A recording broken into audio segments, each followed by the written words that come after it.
We are finally ready to punch, so let's sit down at the frame and I'll show you how it works. For punch needle rug hooking, you work on the back side of your rug. So this is the back and the other side will be the front. There are just 4 tricks for making the tool work correctly. The first is you have to always punch all the way down as far as the tool will go. So if you think of this as like a stopper, you always punch all the way down to the stopper.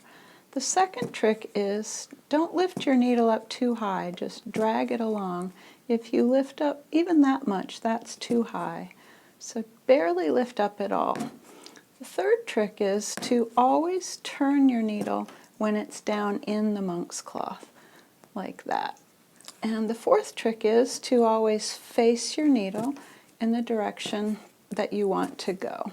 If you think of it like an arrow, the arrow is always facing the direction you want it to go. So I'm to a corner now, so I'm going to turn it when it's down in all the way and face the needle in the direction I want to go. So remember, the 4 tricks are to always push all the way down, don't lift up too high, turn the needle when it's in the backing all the way down, and face the needle in the direction that you want to go. Let me turn this over so you can see what's happening on the right side of the rug.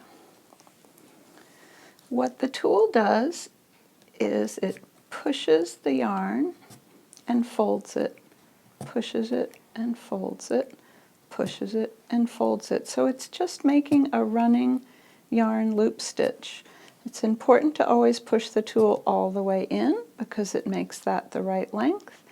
And as you go along, you don't want to lift your tool too much off the backing or you'll pull your loop short or pull it out altogether. So as long as you push your needle in all the way and don't lift it up too high, it will make all those loops the same height for you. So it's pretty nifty. The tool does all the figuring as long as you use it correctly.